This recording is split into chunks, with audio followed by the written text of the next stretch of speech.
Where is my ah! What are you doing in here? Are you waiting for part 2 of this video? Wow. Thank you. Well, I hope you have watched part number 1. Because otherwise this one doesn't make sense. Alright? Have you watched it? No? Okay. Then watch it now.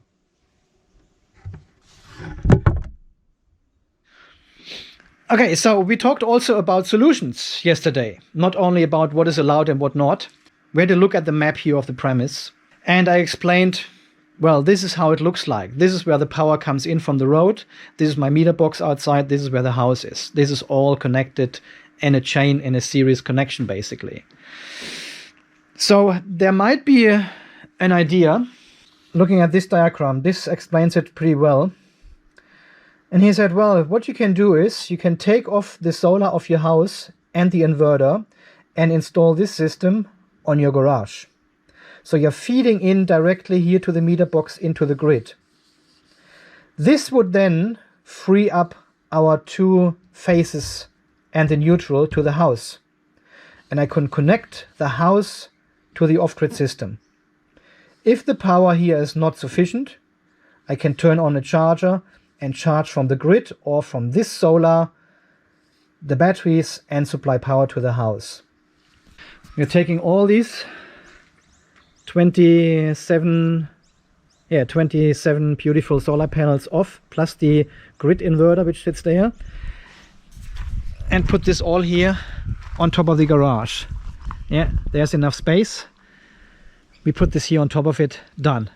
Have the grid inverter sitting somewhere over there, and this feeds into the meter box on the outside, would feed in here and off to the grid. There's my grid connection coming in. And then we have the 2 cables going from the meter box to the house, and we can connect them to our off-grid system here. Yeah, install larger inverters to the batteries, like 5 or 8 kilowatt inverters, 2 of them, and connect them to our 2-phase connection to the house, and run the whole house off-grid from the off-grid garage. I thought, well, this is actually a good idea. I could actually do that. Yeah. But then I thought, well, how do I charge my batteries here in the off-grid garage? Because there will be no space for other panels anymore here on the off-grid garage, because this is all occupied with a grid-tied solar system. There's no space anymore. So we would have less space on the roof here, probably 50% less space, and I have far more load on the batteries. So this is counterproductive, and it would not work at all. I would constantly need to recharge the batteries from the grid, and this is just not efficient enough then. So this is a bad idea. Yeah, so, and because we don't have any space for more solar panels here on the off-grid garage anymore, I would need to install all these panels, which I need to charge the batteries, on top of the house, because there's nothing on top of the house anymore, right? We've removed all these panels and moved them here on the garage. So then we have all the DC generation on the house, which would be amazing. There's so much space. This is like close to 300 square meter. Now there's more. We've got the flat part as well. This is more like 500 square meter of solar area which we could cover. But there are no batteries in the house. The batteries are here. The batteries will be here. So I would need to move this shelf here as well to the house, and all the off-grid stuff to the house, because this is where the generation is. But then, guess what? It wouldn't be the off-grid garage anymore, right? It would be the off-grid house, not the off-grid garage anymore. Okay, I'll show you another technical possible solution. But first we need to say hello to the ponies. Hello, Dave. Hey, Dave. How's the grass? It's not much left, right? Need some rain. Hey, Betty. Yeah, come on, say hello. Hello. All right, enjoy your day. All right, so here in the corner of my property, you can see these two power poles there. Both properties are mine. On the left hand side, this one is not connected. There's the meter box directly on the power pole, but it's not connected to anything. So there's no house or something on the property. The right one is mine. So it comes there from the road and then goes into this red conduit and follows here along the fence line. Basically here somewhere in this trench, goes all the way underground.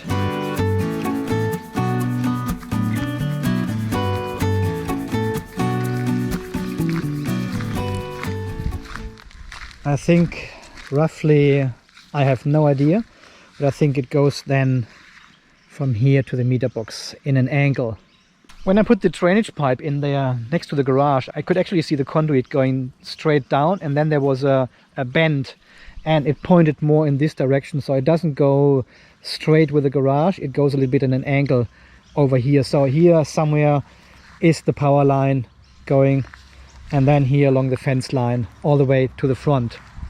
And from there, two cables and neutral are going somewhere under the driveway, under the garden beds, under the retaining wall to the house. Location unknown. So another idea, a technical idea, was to cut the power cable somewhere here and then dig a trench over here and go to the house. This is the closest location from the house corner to the fence line here. This is probably roughly, I would say, 15 meters. So this is the outside corner of the house here. And we could install a new meter box here on the wall. Run the cable through here, conduit down here, under the pavers, all the way here through the garden bed. Well, and then there's a 1.5, 1.6 meter high retaining wall, concrete. Somewhere, don't know. And then on the other side there's the fence line, 6-7 meters away from the retaining wall. And then we could have running a cable from here, from the new meter box, all the way across the house. So running a cable in the ceiling all the way across here. And then behind this wall on the other side sits my switchboard for the whole house, and then supply the whole house from the new meter box. And this would then free up the two wires again to the garage, right? So I could have two switchboards inside the house completely separate. One is for the grid connection, and there's only the grid tie solar connected to, nothing else. So the new meter box connects to the solar on top of the house, nothing else. The second sub-distribution panel inside the house would feed the whole house, connected back to these two cables, which are going to the meter box. And then we can connect this one to the off-grid garage, because there's no power coming in from this side anymore. The garage would be completely off-grid, and only these cables are going back to the house. So we could feed the whole house from this system and have all the roof space here left, all the space for the batteries and everything else. Possible and legal solution. But getting our power cable disconnected somewhere there, joined with another cable, going under the retaining wall, setting another meter box outside of the house, cabling everything inside the house. This all needs to be done by electrician, Energex conform and whatnot. He estimated, looking at the map only, not at the location inside the house and everything, but he estimated this would be about 15 grand, 15,000 Australian dollars worth of work. And I said, well, this is the money I would save keeping the contract. So I would spend all this money I am earning with the solar panel and the high feed-in tariff And we have to remember with all this, the change is only necessary for another 7 years. Until 1st of July 2028, because then all the contracts here in Queensland will run out. And then people are free. And he said, well, guess what? I will be so busy from then on, because everyone has big solar arrays connected to the grid, and they all want to go off grid then, because it's not worth exporting to the grid anymore. And regardless what we do, we have to remember this is only for the next 7 years. Yeah. So these are the technical options. Okay, there would be other options. I could somehow get another cable from the garage to the house, but again, I really don't want to dig a trench here, and the power cable from the garage to the house runs here somewhere, and there are several water pipes running here across as well for irrigation, water supplies. I don't know where they are. I only expect a lot of dramas from that. Then we've got a retaining wall there, we've got all the trees over there, and then not that easy to feed a cable from here, from this side to the house. I know this is the shortest way, but it's also the most difficult way to run a cable. So yeah, this is pretty much the detailed summary of yesterday when I met with the Victron installer in Brisbane. And this is what he left me with. And he said, well, I cannot help you. I cannot help you. We cannot install any multiplus here. We cannot install any transfer switches. He said, we get in trouble with Energex and you will lose your contract straight away. They will find out. They've got this team sitting there. They monitor power usage. And if something really goes out of control, there's a big change somewhere, for whatever reason, they follow this up. Of course, it's their money. They are the lawmakers. They made these laws, these amendments, these regulations, these contracts. And even it says in the contract, well, you need to ensure the battery is not running at the same time as your eligible solar. Well, a transfer switch would be that, but they're not accepting that. And I doubt it's worth fighting this in court somehow, you know. Getting a lawyer, I mean, this is the Queensland government-owned company here for energy distribution. So there's no way to challenge this contract in court. No way. And again, 7 years, you know, that is for 7 years. I'll just quickly show you here on this diagram again. Let me just come on. All right. So what we have here is now, this was my plan to do. So the only thing what we have never talked about is this one here, the second metering. This is the cheap tariff I have, which they turn off during peak times. I'll show you in the meter box here.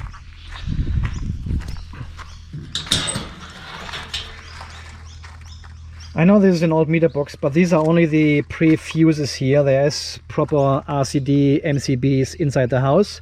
This is just what they put in at the time to have the irrigation pump running here. And these are the two 40 amp fuses, 45 amp fuses actually, going to the house. This is the main connection to the house, two-phase. So this is my 24/7 meter connecting to the house and everything else. This one's 24/7 all the time.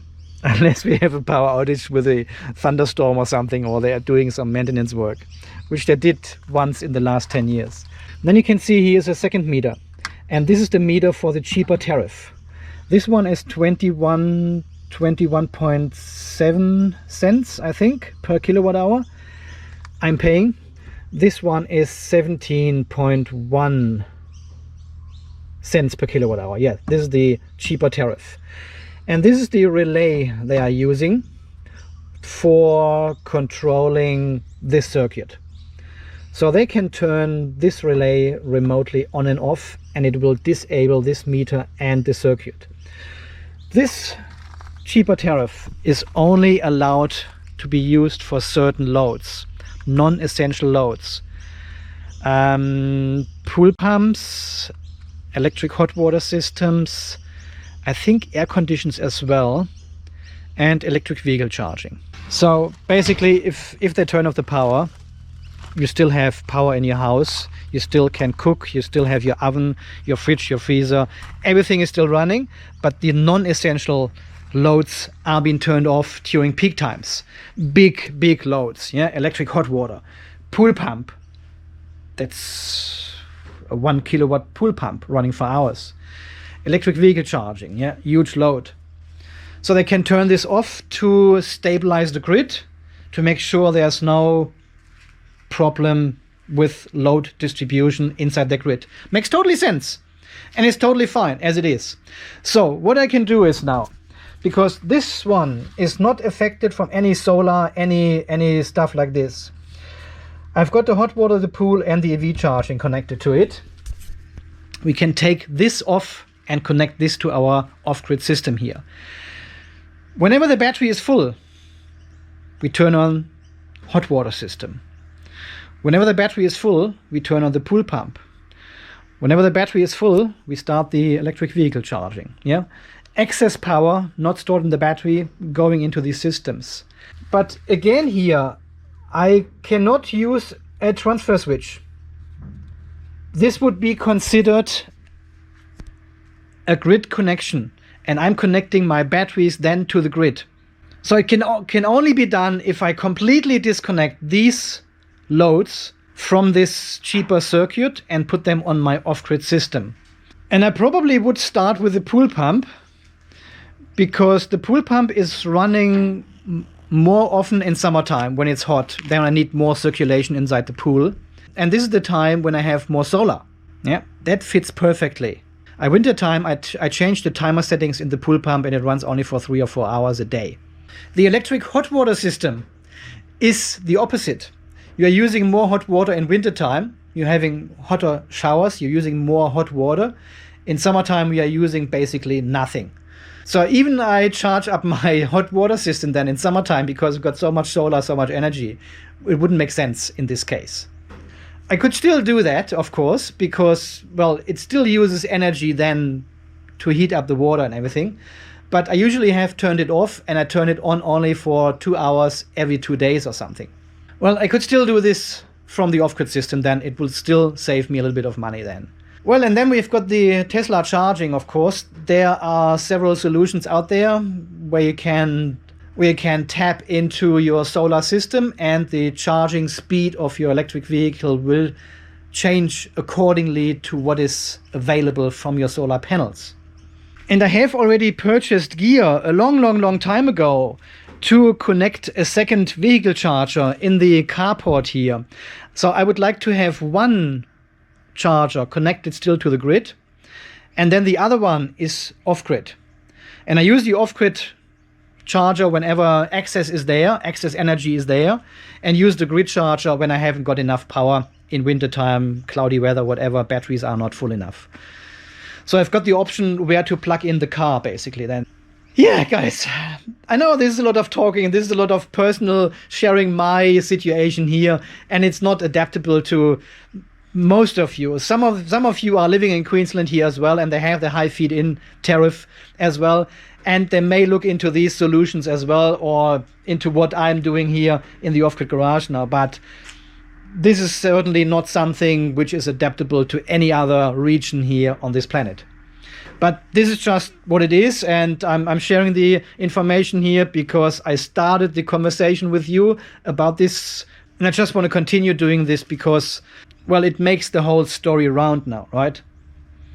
So guys, yeah, as always, thank you so much. I will link the contract down in the description as well. It's just a PDF document you can read through. It's only 6-7 pages, so it's not hard to read. It's not like paragraphs or stuff. And you probably get, if you read it, you probably get a different impression from what I just told you. But again, this is the lawmaker. This is the lawmaking company here in Queensland for energy distribution. They just enforce or translate this law a little bit different what it actually says. I think they've got a whole department of lawyers working on that. So it's not like Andy from the Off-Grid Garage can challenge the Queensland government's power distribution company here and get an outcome what he wants and nobody else has achieved before.